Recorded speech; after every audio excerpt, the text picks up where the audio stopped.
MOTS Part 2. I did Part 1 basically criticizing the whole point that politicians who claim to understand what the MOTS wants are capping.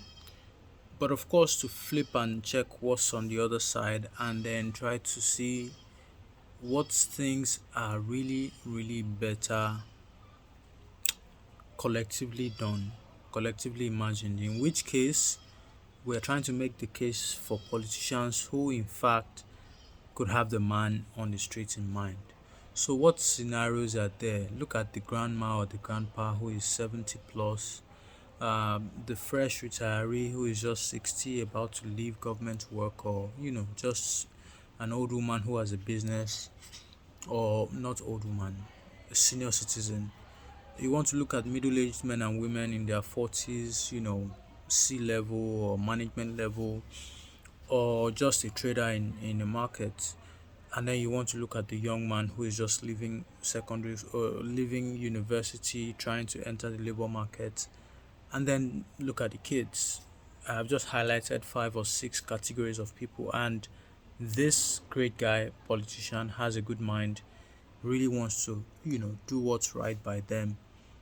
What's the one thing or two or three things that all of them need? They need a stable economy. They want to be able to travel on roads. Roads are actually one of those things that, in many cases, or in some cases, you can, you know, plan. I'm looking from the perspective of a politician now. If you look at, you're in a state or you're in a local government, and there are 15 communities in that local government, and then you are able to identify 100 kilometers best use of your money. If you want to fix any road in that area, you have identified 100 kilometers. Of course, that 100 kilometers, based on your assessment, would help a lot of those categories of people that I have mentioned. So you might then say, yes, I want to do roads, I want to do water, and then I want to, what else is water is also featured because it's in many cases, or like we have known, because we haven't tried other things. Water can be piped. When there's a water body somewhere around a space, you can then build something from that. So you can build a channel, build a water work system that goes around, and then you can plan for kilometers in a way that it serves everybody, instead of having multiple water projects, running different pipes. You can run the same pipe that is like train, public good, quote unquote. So yeah, those things you can pick, and when you look at the language with a lot of Nigerians when we were growing up, we always say basic amenities, um, basic amenities that government should do. So the idea from those days or from whenever is that government takes hold of this thing on behalf of the community, fixes it and delivers to the people. As we would learn, population increases. It's no longer 1,000 people, it's no longer 100,000 people, it's no longer 1 million people. You are talking thousands, millions upon millions of people, in which case now um, you cannot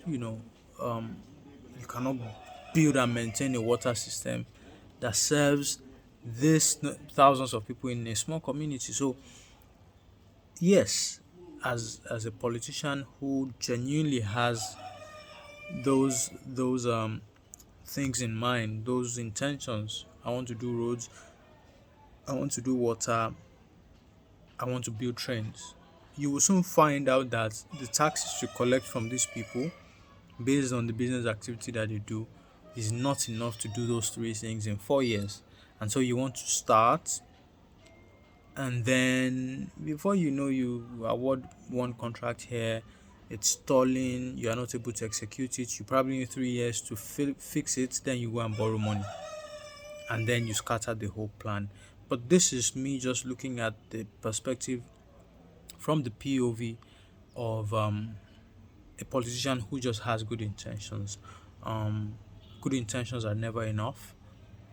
You want to do all these things, but you soon find out that what you have in your treasury is not enough. And then you want to go to the mines and say, oh, government also owns the mines.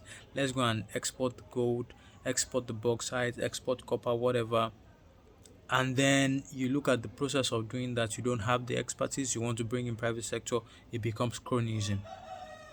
So yeah, good intentions are there. This is just to look at the POV of somebody who really wants to do, but you soon find out that there are 36 or 50 areas of life, from water to mining to transport to roads to education to agri. The list is endless, and you don't have enough money. So you tax people, you know, in every way you can to want to do everything you can't. You need to live all of it, quote unquote, not all of it, but a lot of it, you need to leave it to private enterprise such that the individual has another individual who has invested in those infrastructures, those ideas, and I can pay a token to access those services, whether it's water, whether it's um, um, electricity, whether it's internet, whether it's buying a mobile phone, whether it's public toilet, whether it's agri products. As long as there's some exchange, there's money to be made, there's profit to be made, and there's competition. The people who do it will ensure that they do it well so that people will always come to buy. But for you as a government, you are bound by time. There are interests. Those who voted for you in different communities want you to do it a certain way, and so you won't be able to make objective decisions. Now said.